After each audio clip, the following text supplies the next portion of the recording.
Hello friends, welcome back to our channel. നമ്മൾ ഇന്ന് കാണാൻ പോകുന്നത് സുഴൽ എന്ന വെബ് സീരീസിന്റെ സെക്കൻഡ് പാർട്ട് വീഡിയോ ആണ്. ഫസ്റ്റ് പാർട്ട് കാണാത്തവർക്ക് വേണ്ടിയിട്ട് ഞാൻ ലിങ്ക് ഡിസ്ക്രിപ്ഷനിലും മുകളിൽ ഐ ബട്ടണിലും കൊടുത്തിട്ടുണ്ട്. അതിസി ഇതുവരെയും തിരിച്ചു വരാത്തത് കാരണം നാട്ടുകാരെയും കൂട്ടി ഷൺമുഖം ആകട്ടെ റെജീനയുടെ വീട്ടിലേക്ക് എത്തുന്നു. അതേ സമയത്ത് തന്നെയാണ് സക്കരയും നന്ദിനിയും അവിടേക്ക് എത്തിച്ചേരുന്നത്. നിങ്ങൾ വിചാരിക്കുന്ന പോലെ അതിസി അവളെ തട്ടിക്കൊണ്ടുപോയതൊന്നും തന്നെയല്ല. അവർ രണ്ടുപേരും പ്രണയിച്ച് ഒളിച്ചോടി പോയതാണ്. അതിസയത്തിന്റെ കൂട്ടുകാര് എല്ലാ സത്യങ്ങളും തുറന്നു പറഞ്ഞിരിക്കുന്നു. ഇത് ശരിക്കും എല്ലാവർക്കും വലിയൊരു ഷോക്കിംഗ് ന്യൂസ് ആയിരുന്നു. ഷൺമുഖവും റെജീനയും തമ്മിൽ ഓൾറെഡി തന്നെ പല കാര്യങ്ങളുടെ പേരിലും പ്രശ്നങ്ങളാണ്. അതുകൊണ്ട് തന്നെ കുട്ടികൾ നിങ്ങളോട് രണ്ടുപേരോട് ഈ കാര്യം തുറന്നു പറയാൻ പറ്റാതെ ഇവിടെ നിന്നും പേടിച്ച് സ്ഥലം വിട്ടതാണ്. അവരിപ്പോൾ ബോംബെയിൽ എവിടെയാണെന്നാണ് ഈ കൂട്ടുകാർ പറയുന്നത്. അതോടുകൂടി ആൾക്കാരെല്ലാം തന്നെ പിരിഞ്ഞുപോയി. ഇവരെല്ലാം ഇനി എന്ത് ചെയ്യണമെന്നറിയാതെ ആലോചിച്ചിരിക്കുകയാണ്. കുറച്ച് ദിവസത്തേക്ക് തങ്ങളെ തേടാതിരിക്കാൻ വേണ്ടിയിട്ട് മനഃപൂർവ്വമാണ് അതിശയം തന്നെ കൂട്ടുകാരന്റെ കയ്യിൽ ഫോൺ കൊടുത്തിട്ട് ഇടയ്ക്കിടയ്ക്ക് അമ്മയ്ക്ക് മെസ്സേജ് അയക്കണമെന്ന് പറഞ്ഞത്. മാത്രമല്ല ആ ഫോണിൽ നില എന്ന പേരിൽ ഒരു ഫോൾഡർ കൂടി അവൻ സേവ് ചെയ്ത് വെച്ചിട്ടുണ്ടായിരുന്നു. താൻ എത്രത്തോളം നിലയെ പ്രണയിക്കുന്നുണ്ടെന്നുള്ള കാര്യം അവൻ അതിലൂടെ പറയുന്നുമുണ്ട്. സ്കൂളിൽ നടന്ന സ്പോർട്സ് മീറ്റിൽ വെച്ചിട്ടായിരുന്നു അവൻ നിളയെ ആദ്യമായിട്ട് കാണുന്നത്. കൊക്കോ ടീമിൽ പങ്കെടുത്തിരുന്ന നിളയാകട്ടെ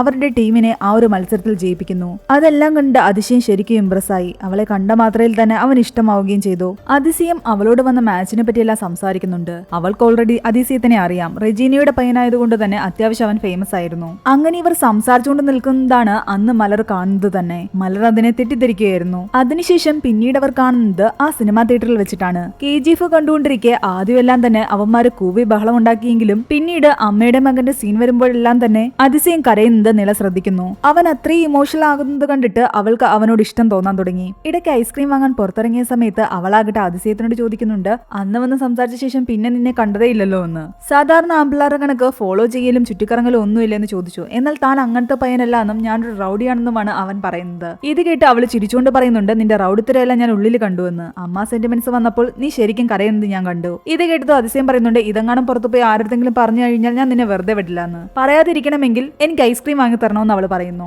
അങ്ങനെയാണെങ്കിൽ പുറത്തെവിടെയെങ്കിലും വെച്ച് കണ്ടിട്ട് ഐസ്ക്രീം വാങ്ങി കൊടുക്കാമെന്ന് അവൻ സമ്മതിക്കുകയും ചെയ്യുന്നുണ്ട്. അതായിരുന്നു അവർ ആ സിനിമാ തിയേറ്ററിൽ വെച്ചിട്ട് സംസാരിച്ചുകൊണ്ടിരുന്നത്. താൻ കരഞ്ഞ കാര്യം ആരോടും പറയരുതെന്ന് പറഞ്ഞിട്ടാണ് അവൻ ഭീഷണിപ്പെടുത്തിക്കൊണ്ടിരുന്നത്. ഇത് കണ്ടും മലർ തെറ്റിദ്ധരിക്കുന്നു അതിശയം അവളെ ശല്യം ചെയ്യുകയാണെന്ന്. പിന്നീട് അവർ വീണ്ടും കാണുകയും അതിശയം പറഞ്ഞ പോലെ തന്നെ അവൾക്ക് ഐസ്ക്രീം വാങ്ങി കൊടുക്കുകയൊക്കെ ചെയ്യുന്നുണ്ട്. പതിയെ പതിയെ അവർ ക്ലോസ് ആകാൻ തുടങ്ങിയിരുന്നു. നമ്മളെ ആരെങ്കിലും കണ്ടു കഴിഞ്ഞു കഴിഞ്ഞാൽ എന്ത് ചെയ്യുമെന്ന് അവൾ ചോദിക്കുമ്പോൾ അവൻ പറയുന്നുണ്ട്, ഞാൻ ഇൻസ്പെക്ടർ റെജീനയുടെ മകനാ, അതുകൊണ്ട് നീ പേടിക്കേണ്ട കാര്യമില്ല എന്ന്. എന്നാലും അവരുടെ റിലേഷൻഷിപ്പ് മാക്സിമം ആരും അറിയാതെ ഇരിക്കാൻ അവർ ശ്രമിച്ചുകൊണ്ടേയിരുന്നു. അവൻ വീണ്ടും വോയിസ് മെസ്സേജിൽ പറയുന്നുണ്ടായിരുന്നു, അമ്മയും ഷൺമുഖങ്ങളും തമ്മിൽ എപ്പോഴും ഉടക്കാണെന്നറിയാം, പക്ഷെ അതുകൊണ്ട് എനിക്ക് നിളയെ പ്രണയിക്കാതിരിക്കാൻ പറ്റില്ലല്ലോ. പലപ്പോഴായിട്ട് ഇവർ വഴക്കുണ്ടാക്കുന്ന കാരണം നിളയാകട്ടെ അവനോട് പറയുമായിരുന്നു, നമ്മളുടെ ഫാമിലീസ് നമ്മളുടെ ബന്ധം ഒരിക്കലും അക്സെപ്റ്റ് ചെയ്യില്ല എന്ന്. എന്നാൽ അപ്പോഴെല്ലാം തന്നെ അവൻ അവളെ ആശ്വസിപ്പിച്ചുകൊണ്ടേയിരുന്നു. അങ്ങനെ ഒരു ദിവസം ഇവർ വെറുതെ കണ്ണുകെട്ടി കളി കളിക്കുകയാണ്. അവളുടെ കണ്ണുകെട്ടിയ ശേഷം അവൻ ദൂരേക്ക് മാറിപ്പോകുന്നു. കുറെ നേരം മിണ്ടുന്നില്ല. നില ആകെ പേടിച്ചു. പെട്ടെന്ന് അവൻ ബാക്കിലൂടെ വന്നിട്ട് അവളെ കെട്ടിപ്പിടിച്ചു. എന്നാൽ അവൾ വല്ലാത്ത രീതിയിൽ അവനോട് ഷൗട്ട് ചെയ്യാൻ തുടങ്ങി.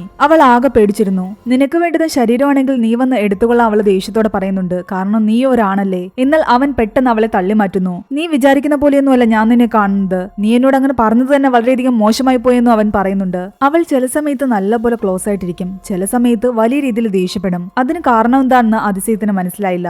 എന്നാൽ നിളയാകട്ടെ അവനോട് ഒരുപാട് സോറി പറയുന്നു. കണ്ണു കെട്ടിയ സമയത്തിൽ ഒന്നും മിണ്ടാതെ നീ വന്ന് പെട്ടെന്ന് കെട്ടിപ്പിടിച്ചുകൊണ്ടാണ് ഞാൻ പേടിച്ചതെന്നും പറയുന്നു. എന്നാൽ അതിശയത്തിന് അവളോട് ഒട്ടും തന്നെ ദേഷ്യമുണ്ടായിരുന്നില്ല. അവനാകട്ടെ ഇതെല്ലാം കെട്ടി ചിരിച്ചുകൊണ്ട് അവിടെ ഇരുന്ന് ഐസ്ക്രീം കഴിക്കുകയായിരുന്നു. അതിനുശേഷം അവൾ അവനെ അങ്ങോട്ട് പോയി കെട്ടിപ്പിടിക്കുകയും കിസ് ചെയ്യുകയും ഒക്കെ ചെയ്യുന്നുണ്ട്. 10th പഠിക്കുന്ന തന്റെ മകളാണ് ഇതൊക്കെ കാണിച്ചു കൂട്ടിയതെന്ന് ആലോചിക്കുമ്പോൾ തന്നെ ഷൺമുഖത്തിന് ദേഷ്യം വരുന്നുണ്ടായിരുന്നു. അതിശയമായിരിക്കും അവളുടെ പിറകെ നടന്ന് അവളെ ഇങ്ങനെ വഷളാക്കിയത്. നിലയ്ക്ക് എപ്പോഴും തങ്ങളുടെ റിലേഷൻഷിപ്പ് ആരെങ്കിലും കാണുമോ എന്നുള്ള പേടിയായിരുന്നു. അങ്ങനെ ഇരിക്കെ അവർ ഒരു ദിവസം പുറത്തു പോയ സമയത്തും ഇവർ രണ്ടുപേരും സംസാരിച്ചുകൊണ്ട് നിൽക്കുന്നത് ഷൺമുഖത്തിന്റെ കമ്പനിയിൽ ജോലി ചെയ്യുന്ന ഒരാൾ അതുവഴി വരുന്നത് കാണുന്നുണ്ട്. അയാളെ കണ്ടത് നില പേടിക്കുന്നു. ഉടനെ അതിശയം പറയുന്നുണ്ട്, ആ ആൾക്കാരെ നമുക്ക് പറ്റിക്കാം, നീ എന്റെ മുഖത്തടിക്കാൻ. അവൻ പറഞ്ഞ പോലെ അവളത് ചെയ്യുകയും ചെയ്യുന്നുണ്ട്. അതോടുകൂടി അയാൾ വിചാരിക്കുന്നുണ്ട്, ഈ പയ്യൻ അവളെ ശല്യം ചെയ്യാൻ വന്നപ്പോ അവൾ മുഖത്തടിച്ചതാണെന്ന്. അവർ തമ്മിൽ ബന്ധമൊന്നും തന്നെയില്ല, ഇവൻ വെറുതെ അവളുടെ പിറകെ നടക്കുന്നതാണെന്ന് എല്ലാവരുടെ മുന്നിലും അവർ കാണിച്ചുകൊണ്ടേയിരുന്നു. എന്നാൽ അവനെ അടിച്ചതിൽ അവൾക്ക് ഒരുപാട് വിഷമമുണ്ടായിരുന്നു. മര്യാദയ്ക്കൊന്നും കാണാൻ പോലും പറ്റില്ല. എവിടേക്ക് തിരിഞ്ഞാലും നമ്മളെ അറിയാവുന്ന ആൾക്കാരാണ്. എന്നാൽ ഇത് കേട്ട് അതിശയം പറയുന്നുണ്ട്, അങ്ങനെയാണെങ്കിൽ നമുക്ക് എവിടേക്ക് വേണമെങ്കിലും പോകാമെന്ന്. എപ്പോഴും ഈ നാട്ടിൽ നിൽക്കേണ്ട കാര്യമില്ല. ഡൽഹിയിലോ ബോംബെയിലോ കൽക്കത്തയിലോ എവിടേക്ക് വേണമെങ്കിലും പോകാം. ആരും അറിയാത്തൊരു നാട്ടില് സ്വസ്ഥമായിട്ട് നമുക്ക് ഇങ്ങനെ കൈപിടിച്ച് നടക്കണമെന്നൊക്കെ അവള് പറയാറുണ്ടായിരുന്നു. മാത്രമല്ല നിലയുടെ പിറകെ നടന്ന എല്ലാ പയ്യന്മാരെയും തന്നെ അതിശയമാണ് ഭീഷണിപ്പെടുത്തി അവിടെ നിന്ന് പറഞ്ഞു വിട്ടുകൊണ്ടിരുന്നത്. അവരെല്ലാവരും വിചാരിച്ചിരിക്കുന്നത് തങ്ങൾ നടക്കുന്ന പോലെ അതിശയം അവളുടെ പിറകെ മാത്രം നടക്കുകയാണെന്ന്. അതുകൊണ്ട് എല്ലാവരുടെയും മുന്നിൽ അവനൊരു റൗഡിയായി മാറി. എന്നാൽ അതെല്ലാം തന്നെ അവൻ ആസ്വദിക്കുകയായിരുന്നു. മലറിനോട് പോലും താൻ അതിശയത്തെ പ്രണയിക്കുന്ന കാര്യം നില പറഞ്ഞിട്ടുണ്ടായിരുന്നില്ല. അങ്ങനെ ഒരു ദിവസം അതുവഴി വരുന്ന വഴിക്ക് അവളുടെ സ്കൂട്ടി കണ്ടിട്ട് മലർ ചെന്ന് കയറുമ്പോൾ യഥാർത്ഥത്തിൽ അവർ രണ്ടുപേരും അവിടെ കെട്ടിപ്പിടിച്ച് നിൽക്കുകയായിരുന്നു. എന്നാൽ മലർ വരുന്നത് കണ്ടതും പെട്ടെന്ന് അവനാകട്ടെ ആക്ട് ചെയ്യുകയാണ് അവളെ ഉപദ്രവിക്കുന്ന പോലെ. അതുകൊണ്ട് മലർ അവിടെയും അതിശയത്തിനെ തെറ്റിദ്ധരിച്ചു. ഫാക്ടറിയിൽ നടക്കുന്ന ഇഷ്യൂസിന്റെ പേരിൽ റെജീനയും ഷൺമുഖവും തമ്മിൽ സ്ഥിരം ഏറ്റുമുട്ടുക പതിവായിരുന്നു. ആ സമയത്ത് അതിശയവും അവരുടെ കൂടെ ഉണ്ടായിരുന്നു. അതിശയും ഷൺമുഖത്തിനോട് വഴക്കുണ്ടാക്കുന്നു. ഇതറിഞ്ഞ് നില പറയുന്നുണ്ട്, നീ പ്രശ്നങ്ങൾ വഷളാക്കിക്കൊണ്ടിരിക്കുകയാണെന്ന്. എന്റെ അച്ഛനും നിന്റെ അമ്മയും തമ്മിലുള്ള പ്രശ്നങ്ങൾ കൂടി വരികയാണ്. ഇത് നമ്മളെയാണ് ഏറ്റവും കൂടുതൽ ബാധിക്കാൻ പോകുന്നത്. അവന്റെ അമ്മയെ പറ്റി അവൾ എന്തെങ്കിലും പറഞ്ഞു കഴിഞ്ഞാൽ അവന് നല്ലപോലെ ദേഷ്യം വരുമായിരുന്നു. ഇതെല്ലാം കണ്ടിട്ട് അവൾ പറയുന്നുണ്ട്. ഇത് കണ്ടിട്ട് അവൾ ചോദിക്കുന്നുണ്ട്, നിന്റെ അമ്മയ്ക്കെതിരെ ആരെന്ത് പറഞ്ഞാലും നീ അവരുമായിട്ട് വഴക്കുണ്ടാക്കും. അതുപോലെ നാളെ എന്നെ കുറിച്ച് ആരെങ്കിലും എന്തെങ്കിലും പറഞ്ഞു കഴിഞ്ഞാൽ നീ ഇതുപോലെ അവരോടും വഴക്കുണ്ടാക്കുമോ എന്ന്. നിന്നെക്കുറിച്ച് മറ്റാരും മോശം പറയുന്നത് എനിക്ക് ഇഷ്ടമല്ല. നീ പോലും നിന്നെക്കുറിച്ച് മോശമായിട്ട് പറയുന്നത് എനിക്ക് ഇഷ്ടമല്ല. അത്രയധികം അതിശയം നിളയെ സ്നേഹിക്കുന്നുണ്ടായിരുന്നു. പ്രശ്നങ്ങൾ ഇങ്ങനെ കൂടി വരികയാണെങ്കിൽ നമ്മൾ എന്ത് ചെയ്യുമെന്ന് അവൾ ചോദിക്കുമ്പോൾ അവൻ പറയുന്നുണ്ട്, നമ്മൾ ഒളിച്ചോടുമെന്ന്. പിന്നീട് അങ്ങോട്ട് നിളയുടെ മനസ്സിൽ അത് മാത്രമായിരുന്നു. ആ ഒരു സിറ്റുവേഷനിൽ അതിശയം അങ്ങനെ പറഞ്ഞെങ്കിലും അവൾ അതിനെ സീരിയസ് ആയിട്ട് തന്നെയാണ് എടുത്തത്. എന്തൊക്കെയോ ആലോചിച്ചിരുന്ന നിലയാകട്ടെ നന്ദിനിയെ വിളിക്കുന്നുണ്ട് ഒന്ന് സംസാരിക്കാൻ വേണ്ടിയിട്ട്. എന്നാൽ നന്ദിനി ആകെ തിരക്കിലായിരുന്നു. പെട്ടെന്ന് ഫോൺ വെക്കുകയും ചെയ്തു. അവളെ ഷൺമുഖത്തിനോട് സംസാരിക്കാൻ ശ്രമിക്കുമ്പോൾ അവിടെയും കമ്പനിയിലെ ആൾക്കാർ വന്നിട്ട് എന്തൊക്കെയോ കാര്യങ്ങൾ പറഞ്ഞുകൊണ്ടിരിക്കുകയാണ്. അത് കാരണം നിലയാകട്ടെ അതിശയത്തിനോട് പറയുന്നുണ്ട്, നീ നേരത്തെ പറഞ്ഞ പോലെ നമുക്ക് ഒളിച്ചോടാമെന്ന്. എന്നാൽ അതിശയം പറയുന്നു, ഞാൻ ഇപ്പോൾ ഒളിച്ചോടുന്ന കാര്യമല്ല പറഞ്ഞത്. നമുക്കതിനുള്ള ഏജ് അല്ല, കുറച്ചും കൂടെ ഏജ് കഴിഞ്ഞിട്ട് ഒളിച്ചോടുന്ന കാര്യമാണ് പറഞ്ഞത്. എന്നാൽ തനിക്ക് ഇപ്പൊ തന്നെ പോകണമെന്ന് പറഞ്ഞിട്ട് നില വാശി പിടിക്കാൻ തുടങ്ങി. നിനക്ക് വരാൻ പറ്റുമെങ്കിൽ വരാൻ പറയുന്നു. ഞാൻ നിന്റെ കൂടെ മാത്രമാണ് സേഫ് ആയിട്ടിരിക്കുന്നതായിട്ട് എനിക്ക് തോന്നുന്നത്. എന്നാൽ എവിടെ പോകും, നമ്മൾ എവിടെ താമസിക്കും, എന്ത് ചെയ്യുന്നൊന്നും അതിശയത്തിന് ഒരു പിടിയുമില്ലായിരുന്നു. പക്ഷെ നില നിർബന്ധം പിടിച്ചുകൊണ്ടേയിരുന്നു. തനിക്ക് ആ നാട് വിട്ട് എങ്ങനെയെങ്കിലും പോയാൽ മതിയെന്ന് തന്നെയായിരുന്നു നില പറഞ്ഞുകൊണ്ടേയിരുന്നത്. ഒടുവിൽ അവൾ കരയാൻ തുടങ്ങിയപ്പോൾ അതിശയത്തിന് വേറെ വഴിയില്ലാതെ അവൾ പറയുന്ന കാര്യങ്ങളെല്ലാം സമ്മതിക്കേണ്ടതായി വരുന്നു. പിന്നീടെല്ലാം തന്നെ അവരുടെ പ്ലാനിംഗ് ആയിരുന്നു. നാട്ടിൽ നിന്ന് കുറച്ചു ദിവസം മാറി നിൽക്കാൻ വേണ്ടിയിട്ട് മൂന്നാർ പോവുകയാണെന്ന് അമ്മയോട് കള്ളം പറഞ്ഞതും കൂട്ടുകാരെ മൂന്നാർ കഴിച്ചിട്ട് നിലയുടെ കൂടെ ട്രെയിൻ കയറി ഈ നാട്ടിൽ നിന്ന് പോകാൻ തീരുമാനിച്ചതും എല്ലാം തന്നെ അവരുടെ പ്ലാനിംഗ് ആയിരുന്നു. ആ വോയിസ് മെസ്സേജ് അയക്കുന്ന ഐഡിയ പോലും നിളയാണ് അവന് പറഞ്ഞു കൊടുത്തത്. അന്ന് റോഡിൽ നിന്ന നിളയെ അവനാണ് പെട്ടെന്ന് വണ്ടിയിലേക്ക് പിടിച്ച് കയറ്റുന്നത്. അവളുടെ കയ്യിലുണ്ടായിരുന്ന സ്കൂൾ ഐഡി കാർഡ് അവൻ പുറത്തേക്കെടുത്ത് അറിയുകയും ചെയ്തു. തങ്ങളെ സ്റ്റേഷനിൽ ഇറക്കിയിട്ട് കൂട്ടുകാരോടെല്ലാം തന്നെ മൂന്നാർക്ക് പോകാൻ അവർ പറയുന്നു. എന്നിട്ട് അവന്റെ അവസാനത്തെ വോയിസ് മെസ്സേജ് ഇങ്ങനെയായിരുന്നു, എന്നെ പിരിഞ്ഞിട്ട് അമ്മ എങ്ങനെ ഇരിക്കുമെന്ന് എനിക്കറിയില്ല, പക്ഷെ എന്നാലും എനിക്ക് പോയേ പറ്റൂ, അതുകൊണ്ട് എന്നോട് ക്ഷമിക്കണം. ഈ വോയിസ് ഒക്കെ കേട്ട് കഴിഞ്ഞ് സക്കറിയാകട്ടെ നന്ദിനിയോട് പറയുന്നുണ്ട്, അതിശയമാണ് ഇങ്ങനെയൊക്കെ സംസാരിക്കുന്നതെന്ന് എനിക്ക് വിശ്വസിക്കാനേ പറ്റുന്നില്ല.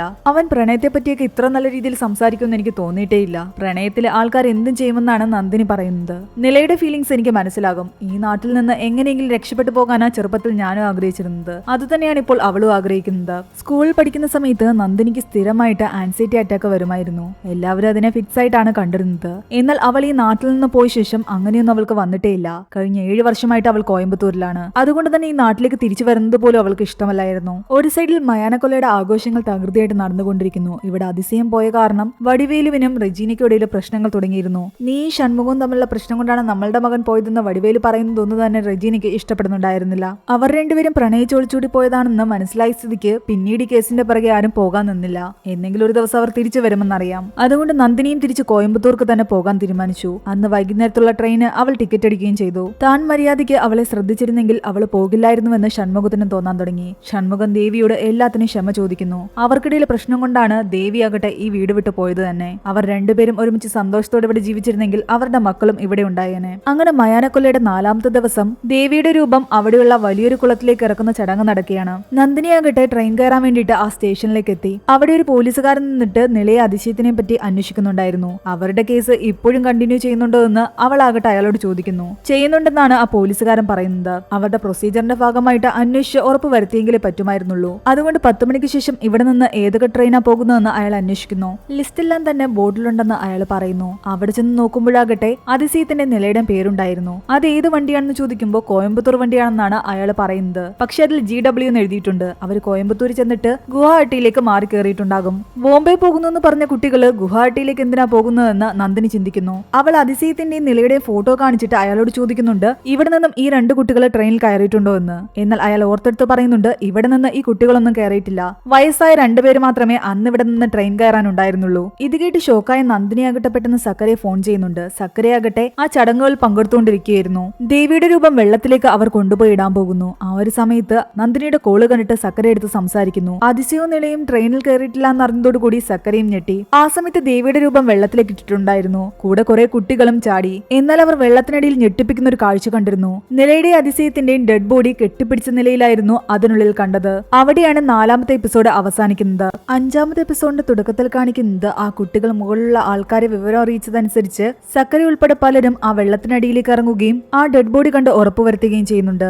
സംഭവറിഞ്ഞ ആൾക്കാരെല്ലാം തന്നെ തടിച്ചുകൂടി. എല്ലാവരും ആകെ തകർന്നു നിൽക്കുകയായിരുന്നു. റെജീനയ്ക്ക് അവർ പറയുന്നതൊന്നും തന്നെ വിശ്വസിക്കാൻ പോലും സാധിക്കുന്നുണ്ടായിരുന്നില്ല. ക്രെയിൻ കൊണ്ടുവന്ന് അവർ രണ്ടുപേരുടെയും ബോഡി മുകളിലേക്ക് ഉയർത്തിക്കൊണ്ടുവരുന്നു. രണ്ടുപേരും പരസ്പരം കെട്ടിപ്പിടിച്ചു നിൽക്കുന്ന രീതിയിലായിരുന്നു ആ ബോഡി ഉണ്ടായിരുന്നത്. ബോഡി അങ്ങനെ തന്നെ നേരെ മോർച്ചറിയിലേക്ക് കൊണ്ടുപോകുന്നു. കാര്യങ്ങൾ അറിഞ്ഞ് അവിടേക്ക് എത്തിയ ഷൺമുഖവും ഫാമിലിയും ആകെ തകർന്നുപോയി. നിലയും അതിശയും മരിച്ചുവെന്ന് അവർക്ക് വിശ്വസിക്കാനേ സാധിക്കുന്നുണ്ടായിരുന്നില്ല. ആദ്യ കാഴ്ചയിൽ തന്നെ അവർ രണ്ടുപേരും ആത്മഹത്യ ചെയ്തതായിട്ടാണ് എല്ലാവരും വിചാരിക്കുന്നത്. ബോഡിയുടെ കൂടെ കിട്ടിയിരുന്ന നിലയുടെ ബാഗ് പരിശോധിക്കുന്നതിൽ നിന്നും ഒരു പ്രഗ്നൻസി കിറ്റ് അവർക്ക് കിട്ടുന്നു. നന്ദിനിയും സക്കറിയും ആകെ വീണ്ടും ടെൻഷനിലായി. ചിലപ്പോൾ അവൾ പ്രഗ്നന്റ് ആയിരിക്കും, അതുകൊണ്ടായിരിക്കാം അവർ ആത്മഹത്യ ചെയ്തത്. ഈ വിവരം റെജീനയെ ഷൺമുഖം അറിയുന്നതോടുകൂടി റെജീന ആകെ ബഹളം ഉണ്ടാക്കാൻ തുടങ്ങി. പ്രഗ്നന്റ് ആണെങ്കിൽ അവൾക്ക് പോയി മരിച്ചാൽ പോരായിരുന്നു, എന്തിനാ എന്റെ മകനെയും കൂടെ കൊണ്ടുപോയതെന്ന് ചോദിക്കുന്നു. എന്നാൽ വടിവേലു പറയുന്നുണ്ട് അവൾ ഒറ്റയ്ക്കല്ലോ പ്രഗ്നന്റ് ആയത്, അവനല്ല അതിനെല്ലാം കാരണക്കാരനെന്ന്. ഇവരിങ്ങനെ ബഹളം ഉണ്ടാക്കുന്ന കണ്ടിട്ട് മോർച്ചറിയുടെ അറ്റൻഡർ വന്നിട്ട് അവരോട് പറയുന്നുണ്ട്, നിങ്ങൾ എന്തിനാണ് ഇങ്ങനെ വഴക്കുണ്ടാക്കുന്നതെന്ന്. ആ രണ്ട് കുട്ടികളും പിരിക്കാൻ പോലും പറ്റാത്ത രീതിയിലാണ് കെട്ടിപ്പിടിച്ച് കിടന്നിരുന്നത്. ഞങ്ങൾ ഒരുപാട് കഷ്ടപ്പെട്ടിട്ടാണ് അവരുടെ ഡെഡ് ബോഡി വേർപ്പെടുത്തിയത് തന്നെ. പക്ഷേ ബോഡി വേർപ്പെടുത്തിയ ശേഷമാണ് അവരാ സത്യം മനസ്സിലാക്കുന്നത്. രണ്ടുപേരുടേതും സൂയിസൈഡ് അല്ല, കൊലപാതകമാണ്. കെട്ടിപ്പിടിച്ചിരുന്നത് കൊണ്ട് തന്നെ കഴുത്തിലുണ്ടായിരുന്ന മുറിവ് അവർ കണ്ടിട്ടുണ്ടായിരുന്നില്ല. എന്തോ കത്തി കൊണ്ട് വെട്ടിയ പോലെയായിരുന്നു പാടുകൾ ഉണ്ടായിരുന്നത്. സൂയിസൈഡ് അല്ല, അത് കൊലപാതകമാണെന്ന് അറിഞ്ഞതോടുകൂടി അവരെല്ലാം തന്നെ വീണ്ടും ഞെട്ടി. കാരണം ഈ രണ്ട് കുട്ടികളോട് ദേഷ്യമുള്ള ആരാണ് ഈ നാട്ടിലുള്ളത്? അവരുടെ ലങ്സിലൊന്നും തന്നെ വെള്ളം ഉണ്ടായിരുന്നില്ല. അതിനർത്ഥം മരിച്ചതിന് ശേഷമാണ് വെള്ളത്തിലേക്ക് എടുത്തിട്ടത്. ഫോറിൻ DNA ഒന്നും തന്നെ കിട്ടിയിട്ടില്ല. വെള്ളത്തിൽ കിടന്നുകൊണ്ട് തന്നെ DNA ട്രേസസ് ഒന്നും തന്നെ കണ്ടെടുക്കാൻ കഴിഞ്ഞിട്ടില്ല. മാത്രമല്ല ഏകദേശം 72 മണിക്കൂറായിട്ടുണ്ടാകും ബോഡി വെള്ളത്തിൽ കിടന്നിട്ട്. അതിനർത്ഥം ഇവർ കാണാതെന്റെ അന്ന് രാത്രി തന്നെയാണ് ഇവർ മരണപ്പെട്ടിരിക്കുന്നത്. പെൺകുട്ടി പ്രഗ്നന്റ് ആണ്. DNA ടെസ്റ്റിന് വേണ്ടിയിട്ട് രണ്ടുപേരുടെയും സാമ്പിള് ചെന്നൈയിലേക്ക് അയച്ചിരിക്കുകയാണ്. പോസ്റ്റ്മോർട്ടം കഴിഞ്ഞിട്ട് ബോഡി അവർക്ക് രണ്ടുപേർക്കും വിട്ടുകൊടുക്കുന്നു. രണ്ടുപേരുടെയും ബോഡി അവരവരുടെ വീട്ടിലേക്കാണ് കൊണ്ടുപോകുന്നത്. സംഭവം അറിഞ്ഞിട്ട് ത്രിലോകം അവിടേക്ക് വരുന്നു. അതിശയത്തിന് വേണ്ടി അവർ വാങ്ങി വെച്ചിരുന്ന ബൈക്കാകട്ടെ ഇനി ആവശ്യമില്ല എന്ന് വടിവേലു ഇവരോടൊക്കെ പറയുന്നു. അയാൾ ആകെ ഇമോഷണൽ ആകാൻ തുടങ്ങിയിരുന്നു. അവിടെ നിന്നും ഇറങ്ങാൻ നേരത്ത് ത്രിലോകിന്റെ അടുത്തേക്ക് കോത്തന്റെ രാമൻ വരുന്നുണ്ട്. ആ ഫയറിന്റെ പിന്നിൽ ചിലപ്പോൾ മെയിന്റനൻസിന്റെ ഇഷ്യൂ ആയിരിക്കാമെന്ന് അയാൾ പറയുന്നു. എന്നാൽ മെയിന്റനൻസ് എല്ലാം കറക്റ്റ് ആണെന്നും വർക്കേഴ്സ് തന്നെ ദേഷ്യത്തിൽ തീവച്ചതായിരിക്കുമെന്നാണ് ത്രിലോക പറയുന്നത്. പക്ഷെ അയാൾ പറയുന്നുണ്ട് സ്വന്തം ജോലി കളയാൻ വേണ്ടിയിട്ട് ഒരു വർക്കറും അവിടെ തീവയ്ക്കില്ല എന്ന്. നിങ്ങൾ അതൊക്കെ അന്വേഷിച്ച് കണ്ടുപിടിക്കാൻ പറഞ്ഞിട്ട് ത്രിലോക അവിടെ നിന്നും പോയി. കുറച്ചു നേരം കഴിയുമ്പോൾ സക്കരയുടെ അടുത്തേക്ക് വന്ന റെജീനയാകട്ടെ പറയുന്നുണ്ട്, നീ എന്നെ ഷൺമുഖത്തിന്റെ അടുത്തേക്ക് കൊണ്ടുപോകാൻ. ഇപ്പൊ എന്തിനാ അവിടേക്ക് പോകുന്നതെന്ന് വടിവേലു ചോദിക്കുന്നുണ്ട്. അവൾ ഒന്നും പറയാതെ സക്കരയും കൂട്ടി അവിടേക്ക് പോകുന്നു. എന്നാൽ അതേസമയം ഷൺമുഖത്തിന്റെ വീട്ടില് വലിയ പ്രശ്നം നടക്കുകയായിരുന്നു. ആ മയനക്കൊല്ലയിലെ പൂജാരി വന്നിട്ട് ഇവരോട് പറയുന്നുണ്ട്, ദേവിയുടെ വിഗ്രഹം താഴ്ന്ന അതേ കുളത്തിൽ നിന്നാണല്ലോ ഇവർ രണ്ടുപേരുടെ ബോഡി കിട്ടിയത്. അതുകൊണ്ട് ആ പെൺകുട്ടിയുടെ ബോഡി കത്തിച്ച ശേഷം അതിന്റെ ചാരം പ്രസാദമായിട്ട് എല്ലാവർക്കും കൊടുക്കണമെന്ന്. ഇത് കേട്ടതും ഷൺമുഖത്തിന് ദേഷ്യം വരാൻ തുടങ്ങി. അയാൾ അവരുമായിട്ട് പ്രശ്നമുണ്ടാക്കുന്നു. ഓൾറെഡി തന്നെ ദൈവത്തിൽ വിശ്വാസമില്ലാത്ത ഷൺമുഖത്തിന്റെ അടുത്താണ് ഇവരിതൊക്കെ സംസാരിക്കാൻ ചെല്ലുന്നത്. ഇത് കേട്ടുകൊണ്ടാണ് റെജീന അവിടേക്ക് വരുന്നത്. മരണ വീട്ടിൽ വന്ന് ഇങ്ങനെയൊക്കെ പറയുന്ന പൂജാരിയോട് റെജീനയും ദേഷ്യത്തിൽ സംസാരിക്കുന്നു. അങ്ങനെ ഒരു വിധത്തിൽ ആ ആൾക്കാരെ എല്ലാം തന്നെ അവിടെ നിന്ന് പറഞ്ഞുവിടുന്നു. സക്കര സ്മോക്ക് ചെയ്യാൻ വേണ്ടിയിട്ട് വീടിന്റെ ബാക്കിലേക്ക് പോകുമ്പോൾ ആ ട്യൂഷൻ സാർ പുഷ്പരാജാകട്ടെ ചെടിച്ചട്ടികൾക്കിടയിൽ എന്തോ തെരഞ്ഞുകൊണ്ട് നിൽക്കുന്ന പോലെ അയാൾക്ക് തോന്നുന്നു. നിങ്ങൾ എന്താ അവിടെ ചെയ്യുന്നതെന്ന് സക്കര ചോദിച്ചതും അയാൾ പെട്ടെന്ന് ഓടി വന്ന് വെള്ളം കുടിച്ചിട്ട് പറയുന്നുണ്ട് താൻ വെള്ളം കുടിക്കാൻ വന്നതാണെന്ന്. എന്നാൽ അയാളുടെ ആ പ്രവൃത്തികളിൽ എന്തൊക്കെയോ ഡൗട്ട് സക്കരയ്ക്ക് തോന്നുന്നു. ഇവിടെ റെജീനയാകട്ടെ ഷൺമുഖത്തിനോട് സംസാരിക്കുകയാണ്. മക്കളുടെ മരണശേഷം അവർ തമ്മിലുള്ള വാശിയും വൈരാഗ്യവും എല്ലാം തന്നെ അവർ ഉപേക്ഷിച്ചിരുന്നു. രണ്ടുപേരും ഒരുമിച്ച് ജീവിക്കാൻ ആഗ്രഹിച്ചവരാണ്. മരണത്തിലെങ്കിലും അവർ ഒന്നിക്കട്ടെ എന്ന് പറഞ്ഞിട്ട് അവർ രണ്ടുപേരെയും ഒരിടത്ത് തന്നെ അടക്കം ചെയ്യാമോ എന്ന് റെജീന ചോദിക്കുന്നു. താൻ തന്റെ ഫാമിലിയോട് ചോദിച്ചിട്ട് പറയാമെന്ന് പറഞ്ഞിട്ട് ഷൺമുഖം പുറത്തുപോയി എല്ലാവരോടും ചോദിക്കുന്നു. അതിൽ ആർക്കും തന്നെ എതിരഭിപ്രായമില്ലായിരുന്നു. അങ്ങനെ അവർ രണ്ടുപേരുടെയും ബോഡി അവർ ഒരുമിച്ച് തന്നെയാണ് സംസ്കരിക്കുന്നത്. നന്ദിനി എങ്ങനെ വിഷമിച്ച് നിൽക്കുന്നത് കണ്ടിട്ട് സക്കര അവളെ തന്നെ നോക്കി നിൽക്കുകയായിരുന്നു. ലക്ഷ്മി ഇതെല്ലാം തന്നെ ശ്രദ്ധിക്കുന്നുണ്ടായിരുന്നു. സക്കരയ്ക്ക് നന്ദിനിയോട് ഒരു അടുപ്പം തോന്നുന്നുണ്ടെന്ന് ലക്ഷ്മിക്ക് ഡൗട്ട് തോന്നുന്നു. ശവം സംസ്കരിക്കുന്ന സ്ഥലത്താകട്ടെ മയാനക്കൊലയിൽ പങ്കെടുത്തുകൊണ്ടിരുന്ന ആ ഈശ്വരൻ എന്ന് പറയുന്ന ആളുണ്ടായിരുന്നു. മയാനക്കൊല ചടങ്ങുകൾക്കിടയിൽ ആടും കോഴിയൊക്കെ ബലി കൊടുക്കുന്ന സമയത്ത് ഇയാളായിരുന്നു ആ കർമ്മങ്ങളെല്ലാം ചെയ്തിരുന്നത്. അയാൾ ഉറക്കെ എല്ലാവരോടും വിളിച്ചു പറയുന്നുണ്ട്, ഇനി ആടും കോഴിയൊന്നും കൊണ്ട് ഇവിടുത്തെ ദേവി അടങ്ങില്ല എന്ന്. കുട്ടികളുടെ രക്തം കൊടുക്കേണ്ടി വരും, നരബലി ചെയ്യേണ്ടി വരും. ദേവി അതാണ് ആഗ്രഹിക്കുന്നതെങ്കിൽ നമുക്ക് അതൊക്കെ ചെയ്യേണ്ടി വരുമെന്നും അയാൾ പറയുന്നു. ഇത് കേട്ടിട്ട് സക്കര ഉൾപ്പെടെ കുറെ പേര് അയാളെ കൈയോടെ പിടികൂടി. ബോധമില്ലാതെയായിരിക്കും ഇയാളിങ്ങനെ പലതും പറയുന്നതെന്ന് അവർ കരുതുന്നു. മാത്രമല്ല ഇവരുടെ കൂട്ടത്തിലുള്ള പല ആൾക്കാരും കാട്ടിലിങ്ങനെ ചുറ്റി നടക്കാറുണ്ട്. ഫെസ്റ്റിവൽ തീരുന്നിടം വരെ ഇവരെ എല്ലാം തന്നെ നോട്ടമിട്ട് വെച്ചിരിക്കണമെന്നും സക്കര ബാക്കിയുള്ളവരോട് പറയുന്നു. ഈ സമയത്ത് ചടങ്ങുകൾക്കിടയിൽ നിന്നും പുഷ്പരാജ് ആരും കാണാതെ എവിടേക്കോ പോകുന്നത് സക്കര ശ്രദ്ധിക്കുന്നുണ്ടായിരുന്നു. അയാൾ അറിയാതെ സക്കര അയാളെ ഫോളോ ചെയ്തു പോകുന്നു. അയാൾ പോകുന്നത് നിലയുടെ വീടിന്റെ ബാക്കിൽ ആ ചെടിച്ചട്ടികൾക്കിടയിൽ എന്തോ തിരയാനായിരുന്നു. അയാൾ തെരഞ്ഞുകൊണ്ട് നിൽക്കുന്നത് സക്കര കണ്ടതും സക്കരയുടെ ഫോൺ അടിക്കുന്ന സൗണ്ട് കേട്ടിട്ട് അയാൾ അവിടെ നിന്ന് ഓടി രക്ഷപ്പെടുന്നു. കുറെ ദൂരം അയാളുടെ പിറകെ ഓടിയെങ്കിലും അയാളെ പിടിക്കാൻ സാധിച്ചില്ല. സക്കര തിരിച്ചു വന്ന് ആ ചെടിച്ചട്ടികൾക്കിടയിൽ അയാൾ എന്താണ് തിരഞ്ഞെടുത്തതെന്ന് കണ്ടുപിടിക്കാൻ ശ്രമിക്കുന്നു. ഒടുവിൽ അതിലൊരു ചെടിച്ചട്ടിക്കുള്ളിൽ നിന്നും സക്കരയ്ക്ക് നിലയുടെ ഫോൺ കിട്ടുന്നു. കഴിഞ്ഞ ബർത്ത്ഡേക്ക് അവൾക്ക് ഞാനാണ് ഈ ഫോൺ വാങ്ങി കൊടുത്തതെന്ന് നന്ദിനി അവനോട് പറയുന്നുണ്ട്. അവർ അവളുടെ ഫോണിന്റെ ലോക്ക് ഒഴിക്കാൻ ശ്രമിക്കുന്നുണ്ട്. പല പാസ്വേഡ് ടൈപ്പ് ചെയ്തിട്ട് ചെയ്തിട്ടും എല്ലാം തന്നെ എററാണ് കാണിച്ചുകൊണ്ടിരുന്നത്. ഒടുവിൽ ഷൺമുഖത്തിന്റെ ബർത്ത്ഡേ അടിച്ചു കൊടുക്കുമ്പോൾ കറക്റ്റ് ആയിട്ട് ആ ഫോൺ ഓപ്പൺ ആയി. അതേസമയം പുഷ്പരാജിനെ അന്വേഷിക്കാൻ പറഞ്ഞിട്ടുണ്ടായിരുന്നു അവൻ. എന്നാൽ എവിടെയും പുഷ്പരാജിനെ കണ്ടില്ല എന്നൊരു കോൺസ്റ്റബിൾ വിളിച്ച് സക്കരയോട് പറയുന്നു. ഫോൺ അൺലോക്ക് ആയതും അവരതിൽ പരിശോധിക്കുമ്പോൾ നില സോഷ്യൽ മീഡിയയിൽ ഒന്നും തന്നെ ആക്റ്റീവ് അല്ല എന്നല്ലേ എല്ലാവരോടും പറഞ്ഞിരുന്നത്. എന്നാൽ അവൾക്ക് ട്വിറ്റർ ഉൾപ്പെടെ എല്ലാത്തിലും അക്കൗണ്ട് ഉണ്ടായിരുന്നു. അമ്മണിക്ക് എന്തു പറ്റിയെന്ന് പറഞ്ഞിട്ട് മിസ്സിംഗ് ഗേൾസ് ഗ്രൂപ്പിൽ അവൾ ഒരു പോസ്റ്റ് ഇട്ടിട്ടുണ്ടായിരുന്നു. സീരീസിന്റെ തുടക്കത്തിൽ ഇടയ്ക്ക് പറഞ്ഞ പോലെ ഈ ഫാക്ടറി ആരംഭിച്ച സമയത്ത് കാണാതായ പെൺകുട്ടിയുടെ പേര് തന്നെയായിരുന്നു അമ്മണി. അവർ അമ്മണിയെ പറ്റി കൂടുതൽ കാര്യങ്ങൾ അറിയാൻ വേണ്ടിയിട്ട് മലറിന്റെ അച്ഛനെ പോയി കാണുന്നു. 25 വർഷങ്ങൾക്ക് മുമ്പാണ് അമ്മണിയെ കാണാതായത്. അന്നാണ് ഈ ഫാക്ടറി ആരംഭിച്ചതും. അന്ന് ആ കമ്പനിയുടെ കൺസ്ട്രക്ഷൻ വർക്കിന് വേണ്ടിയിട്ട് ഒരുപാട് ആൾക്കാർ മറ്റൊരു നാട്ടിൽ നിന്നും ഇവിടേക്ക് വന്ന് താമസിച്ചിരുന്നു. ആ ആൾക്കാർക്കെല്ലാം തന്നെ കമ്പനി തുടങ്ങിക്കഴിഞ്ഞാൽ ജോലി കൊടുക്കാമെന്ന് മുകേഷ് വടയും പറഞ്ഞിരുന്നു. ആ ഒരു സന്തോഷത്തില് അവരെല്ലാവരും അന്ന് രാത്രി മദ്യപിക്കാൻ പോയി. പിറ്റേന്ന് രാവിലെ നോക്കുമ്പോൾ അവരുടെ കൂട്ടത്തിൽ ഒരു പെൺകുട്ടിയെ കാണാനില്ല. ആ പെൺകുട്ടിയായിരുന്നു അമ്മണി. നാട്ടുകാരും പോലീസുകാരും ചേർന്നിട്ട് ഒരുപാട് തിരഞ്ഞെങ്കിലും ആ പെൺകുട്ടിയെ കണ്ടെത്താൻ സാധിച്ചില്ല.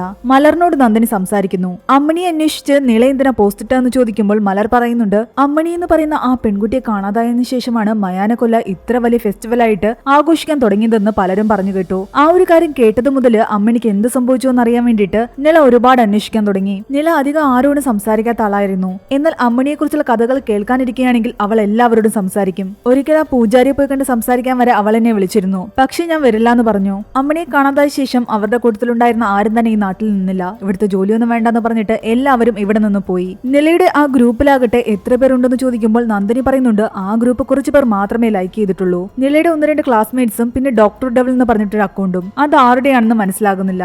അതിനിടെ സക്കറിയ കോൺസ്റ്റബിൾസ് വിളിച്ചിട്ട് പറയുന്നുണ്ട്, പുഷ്പരാജിനെ ഇതുവരെയും കിട്ടിയിട്ടില്ല. പക്ഷെ അയാളുടെ വീട് പരിശോധിക്കുന്നതിൽ നിന്നും അയാളുടെ ബെഡിന്റെ അടിയിൽ നിന്നും ഒരു ബ്രാ കിട്ടിയിട്ടുണ്ടെന്ന്. അയാൾ ബാച്ചിലർ ആണ്. സ്ത്രീകൾ ആരും തന്നെ അയാളുടെ കൂടെ താമസിക്കുന്നുമില്ല.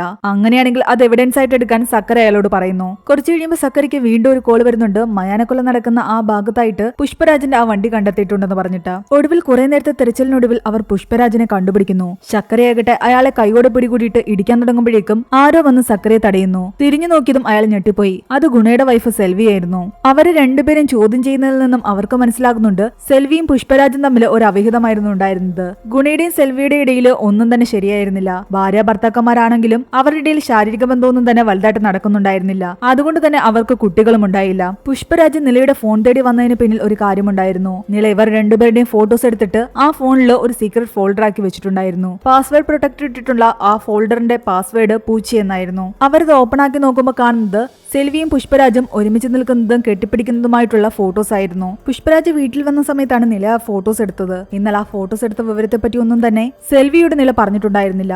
എന്നാൽ നിലയെ അതിശയം ചേർന്നിട്ട് പുഷ്പരാജിനെ ഭീഷണിപ്പെടുത്താൻ തുടങ്ങി. നില മരിച്ചതിന് ശേഷമാണ് പുഷ്പരാജ് ഇതെല്ലാം സെൽവിയോട് പറഞ്ഞത് തന്നെ. 2 ലക്ഷം രൂപ കൊടുത്തില്ലെങ്കിൽ ഈ ഫോട്ടോസ് എല്ലാം തന്നെ പോസ്റ്റർ അടിച്ചൊട്ടിക്കുമെന്ന് പറഞ്ഞിട്ട് അവർ ഭീഷണിപ്പെടുത്തി. സെൽവിയുമായിട്ടൊരു ബന്ധം പുലർത്തിയെന്നത് മാത്രമാണ് ഞാൻ ചെയ്ത തെറ്റ്. അതിന്റെ പേരിൽ നിലയോ അതിശയത്തിനെ ഒന്നും തന്നെ ഞാൻ കൊന്നിട്ടില്ല. എല്ലാം കേട്ട് കഴിഞ്ഞിട്ട് സക്കരയ്ക്കും നന്ദിനിക്കും ഭ്രാന്ത് പിടിക്കുന്ന അവസ്ഥയായിരുന്നു. പാവപ്പെട്ട 2 പിള്ളേരെന്ന് വിചാരിച്ചു കഴിഞ്ഞാൽ അവരാകട്ടെ കാശിന് വേണ്ടിയിട്ട് ഫോട്ടോസ് എടുത്ത് ഇവരെ ഭീഷണിപ്പെടുത്തിയിരിക്കുന്നു. അവരുടെ ഭീഷണിക്ക് വഴങ്ങി അന്ന് 2 ലക്ഷം രൂപയുമായിട്ട് പുഷ്പരാജ് അവരെ കാണാൻ പോയി. എല്ലാത്തിനും സോറി പറഞ്ഞുകൊണ്ട് അവർ പറയുന്നുണ്ട്, ഈ 2 ലക്ഷം രൂപ ഞങ്ങൾക്ക് അത്യാവശ്യമായിട്ട് വേണം. അതുകൊണ്ട് മാത്രമാണ് ഇത് ചോദിച്ചത് തന്നെ. ആ ഫോട്ടോസിന്റെ വേറെ കോപ്പീസ് ഒന്നും തന്നെ ഇല്ല. വീടിന്റെ ബാക്കിലുള്ള ചെടിച്ചട്ടിയുടെ ഉള്ളിൽ ഞാൻ എന്റെ ഫോൺ വെച്ചിട്ടുണ്ട്. അതിലൊരു പ്രൈവറ്റ് ഫോൾഡർ ഉണ്ട്. പാസ്വേഡ് പൂച്ചി എന്നാണ്. അതുകൊണ്ട് ആ ഫോൺ തേടിയായിരുന്നു പുഷ്പരാജ് അന്ന് വീടിന്റെ ബാക്കിലേക്ക് വന്നതും. ശരിക്കും നിലയ അതിശയും ഇതെല്ലാം തന്നെ ചെയ്തത് എന്തിനാണെന്ന് എത്ര ആലോചിച്ചിട്ടും നന്ദിനിക്കും സക്കരയ്ക്കും മനസ്സിലാകുന്നില്ല.